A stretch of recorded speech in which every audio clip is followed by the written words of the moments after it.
When was the last time you read a book, an article, or anything academic for that matter that was not assigned for school? And by reading, I mean from beginning to end without skimming. For many of you might not remember, and that is because of the way technology, particularly social media, has taken over all our lives. Though people might consider the way social media is affecting the way they interact with others, their relationships, and other social behaviors, they sometimes do not realize the magnitude of the effect of social media on their health and self as an individual. The advancements in social media and technology have significantly affected various aspects of people's lives and society, including the way we socialize and form relationships, our mental health, and how we share information. Most notably, over the years, social media and technology has had negative impacts on our brains. Persistent use of social media as a form of entertainment and downtime has resulted in shorter attention spans, deficiencies in learning, and problems with memory. However, this decline in our mental functioning did not start with the introduction of social media or even the internet, rather with the advent of television and new technologies, the first drivers of high screen time. The shortening of our attention spans, according to an article, How Our Technological Culture Has Decimated Our Attention Spans, the rise of TV claimed 4.5 hours of the average American household's time in 1949 and was taken up almost twice that by 2010.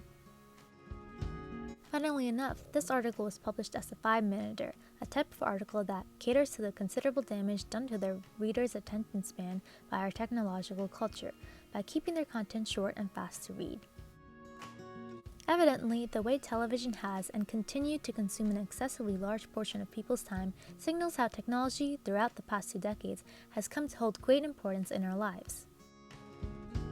People now rely on their devices and social media for entertainment and gratification, and this reliance is in large part due to the convenient use of technology. Tim Wu's article, The Tyranny of Convenience, discusses humans' desire for convenience and how innovations and advancements in technology so far have made usage faster and easier. Specifically, these advancements have been minimizing the mental resources, the mental exertion, required to choose among the options that express ourselves. Convenience is one-click, one-stop shopping, the seamless experience of plug and play. As a result, more and more people will spend time on social media, considering the ease in which people can unlock their phones and simply press an app to go watch a Netflix show or scroll through their Instagram feed. As it takes less than a second to go on a device, and much less brainpower to watch or scroll through content, people tend to mindlessly devote their focus to an app for several hours. Consequently, the addictive nature of social media and the ongoing developments of media platforms to captivate even more of the population has resulted in serious detrimental impacts on our brain, particularly our attention spans. Although research has yet to find a causational link between use of social media or screen time and people's attention span, it is clear that now people, especially children, have a more difficult time focusing than ever before. A World Psychiatry article has found that there is some research that shows that short-term engagement with an extensively hyperlinked online environment reduces attentional scope for a sustained duration after coming offline. But wait, you might counter and say that people's attention span may be unaffected or actually may have even lengthened considering the amount of binge watching that Netflix users partake in, or the way people can now sit through even longer movies. You or someone you know may very well have stayed up all night finishing all the episodes of Stranger Things Season 5 or Bridgerton. However, as the article investigating screen time's impact on the attention span points out, there are different types of attention, automatic or directed, that the brain functions with.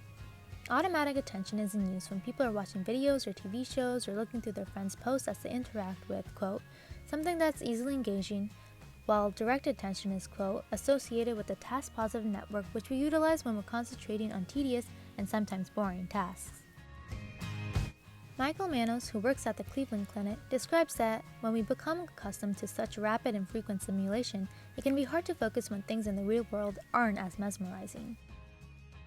Studying or reading the news or a research paper requires more mental exertion and concentration that people do not tend to partake in anymore nor want to.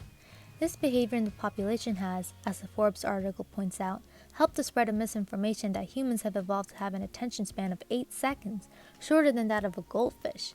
Although the statistic is not true, people have grown used to hyperfixating on what interests them, making it difficult to keep their attention if there is no high input of sensory information. People's directed attention is what is constantly hurt as people are unable to focus on working on activities that do not provide that immediate gratification gained from social media, such as from a funny YouTube or TikTok reel or the number of likes on your post. The constant stimulation from social media affects people not only mentally, but also biologically. For instance, you could see here in this clip from NBC News how exactly it alters the functioning of your brain and hormones. Stimuli from a screen can be a lot. Colors, sounds, stories, all at a super fast pace. That can be sensory overload, releasing stress hormones such as cortisol. It can also overactivate the brain's reward systems, like the addictive hormone dopamine, getting kids used to immediate gratification they wouldn't get in the real world. The release of feel-good hormones like dopamine contribute to the psychological addiction some people have to social media and technology. This addiction has caused some people to experience phantom vibration syndrome, which is the false perception of a notification or vibration from one's phone. This video from ASAP Science clearly illustrates what exactly the sensation is. Phantom vibration syndrome is a relatively new psychological phenomenon where you think you felt your phone go off, but it didn't. In one study, 89% of test subjects said they experienced this at least once every 2 weeks. It would seem that our brains now perceive an itch as an actual vibration from our phone. As a result, spending too much time on your phones and social media feeds into the need to feel pleasure or the sense of obtaining a reward, such as from having people like or comment on your Instagram post. This perceived necessity affects many people mentally and contributes to the cycle of going on your phone or social media, as after checking for that non-existent notification, people's eyes wind up glued again to their screens. The addiction that people in today's society have on social media has concerning mental effects on the population. Constant use of social media platforms has resulted in a shift in the way people spend time for leisure, which has thus brought about the decline in people's attention spans. Specifically, although people may spend longer periods of time focusing on different types of entertainment like Netflix or YouTube, their directed attention is impaired and they are unable to keep their attention on tasks that may be too boring or mentally draining. However, these negative impacts in society are not brought upon solely by the existence of social media, which can be beneficial in connecting different parts of the population together. Rather, it is the excessive amount of time spent on social media platforms that is detrimental to people. Hence, people should try to limit their usage of the apps they use the most by placing screen time limits in their settings, perhaps even deleting the app for a week, which is not the end of the world, or allotting a designated time during the day for social media. To combat the decline of our thinking and cognitive abilities, people should also try to engage in intellectually stimulating activities that they find interesting, like reading a book, solving a crossword puzzle, or writing about your day in a journal. One does not need to give up social media for life, but needs to find the balance among their leisure activities.